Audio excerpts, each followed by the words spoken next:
Bonjour, c'est Maxence Rigotier de blogcourseapied.com. Dans cette vidéo, je voulais vous expliquer un petit peu l'importance de faire des séances de fractionnés. Donc là, actuellement, je fais quelques accélérations avant une séance de 300 mètres. Alors, je me suis filmé sur la piste de San Francisco aux États-Unis. Pourquoi faire des séances de fractionnés? Alors j'ai choisi par exemple de faire des 300 mètres, mais ça peut être aussi bien des 200 mètres, des 250 mètres, etc. Alors dans ces 300 mètres, avant donc de faire la séance, il faut bien vous échauffer 10 à 15 minutes au minimum avec un léger footing. Je vous invite à regarder également ma vidéo, les différents types d'exercices à faire pour bien être échauffé avant un entraînement ou une compétition, et également lorsque vous avez fait une vingtaine de minutes de footing, différents types d'exercices pour vous échauffer musculairement tout le corps, etc. Je vous invite aussi à finir par quelques accélérations pour échauffer au maximum votre corps et votre cœur, et donc pour être prêt pour votre séance d'entraînement. Alors vous posez peut-être la question suivante: pourquoi faire des séances de fractionnés? Alors c'est assez simple, c'est pour couper la monotonie des footings, etc.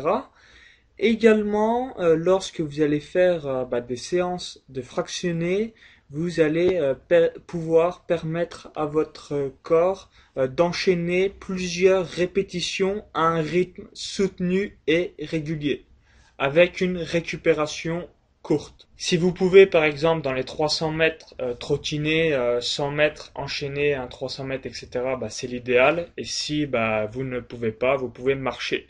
Alors c'est ce qu'on appelle la récupération passive lorsque l'on marche, et lorsque l'on trotte, lorsque l'on court tout doucement, on appelle cela la récupération active. Alors vous demandez pourquoi il faut fractionner? C'est tout simplement pour travailler et améliorer votre endurance cardiovasculaire, donc dans les domaines aérobique, anaérobie. Donc honnêtement, quand vous faites un peu de vitesse, vous travaillez pas du tout les mêmes muscles, et vous ressentez la fatigue qui monte plus vite avec l'acide lactique, etc.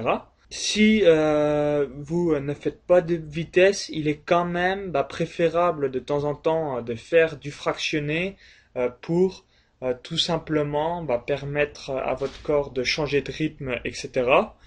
Du coup, le fractionné, c'est une bonne méthode de travail pour optimiser la performance. Par conséquent, n'hésitez surtout pas à inclure dans votre entraînement diverses formes de fractionné.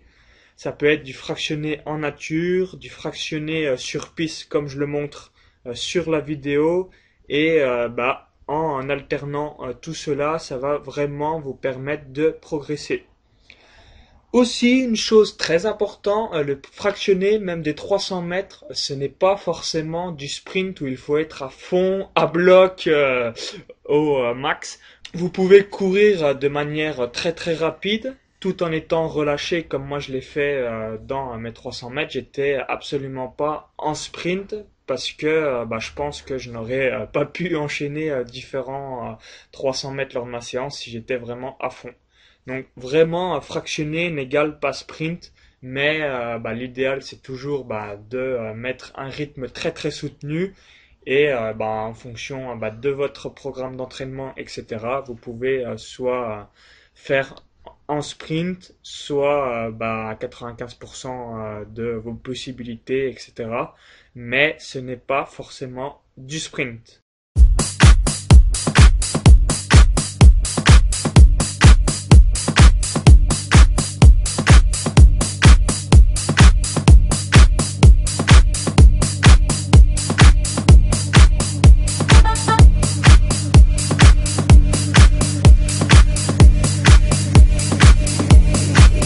Conclusion, pourquoi inclure de temps en temps des séances de fractionnés dans vos entraînements? Deux possibilités en fonction de votre niveau. Alors tout d'abord, vous pouvez faire un fractionné court, une séance 10 fois 300 mètres, récupération 100 mètres en trottinant un petit peu. Si c'est trop dur pour vous, ce qui est possible, vous pouvez marcher 100 mètres au lieu de trottiner. La deuxième possibilité de fractionner court, c'est de diminuer un petit peu en faisant deux séries de 5 fois 300 mètres. Également, soit vous courez 100 mètres en trottinant entre chaque 300 mètres, ou soit si c'est trop dur pour vous, vous pouvez marcher. Entre les deux séries, vous pouvez faire 4 à 5 minutes de récupération ou de pause pour récupérer au maximum et du coup enchaîner la deuxième série. Si vous avez vraiment un niveau très très élevé, vous pouvez éventuellement faire une troisième série. Mais bon, je pense que deux séries vous sera suffisante. Adaptez l'exemple que je vous ai donné en fonction de votre niveau, votre programme d'entraînement et vos sensations du moment. Également, une chose, pour être efficace lors de vos séances de fractionnés, vous devez maintenir une allure définie lors de chacune de vos fractions. Par exemple, il ne faut pas que vous fassiez un 300 mètres à 22 km/h, un autre à 16 km/h, un autre à 19 km/h. Essayez au maximum d'être régulier, à une seconde près, à une ou deux secondes près, logiquement, avec l'habitude. Vous allez voir, vous allez toujours être à peu près pareil. Donc c'est vraiment important de travailler toujours à peu près dans la même vitesse, toujours essayer de faire tous ces 300 mètres à la même vitesse et non en dents de scie pour essayer au maximum de progresser. Également, une chose très importante, je mets un petit warning, vos séances de fractionnés ne doivent pas devenir votre unique méthode d'entraînement, mixée en fonction de votre préparation avec soit des 500 mètres, des pyramides, des fartleks, des footings, etc. Rappelez-vous toujours qu'il ne faut jamais enchaîner deux séances de fractionnés 2 jours de suite. Jamais enchaîner deux séances de fractionnés, par exemple là, dans le cas de figure de 300 mètres, pour ne pas vous blesser. J'espère que cette vidéo vous a plu. Partagez-la sur Facebook et sur Twitter. Également, dites-moi dans les commentaires du blog, est-ce que vous faites de temps en temps des séances de fractionnés dans vos entraînements? Si oui, quel type de séance de fractionnés vous faites? Ça m'intéresse fortement.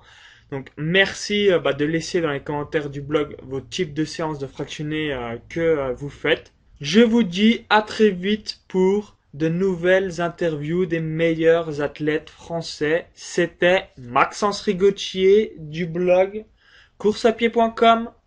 À bientôt!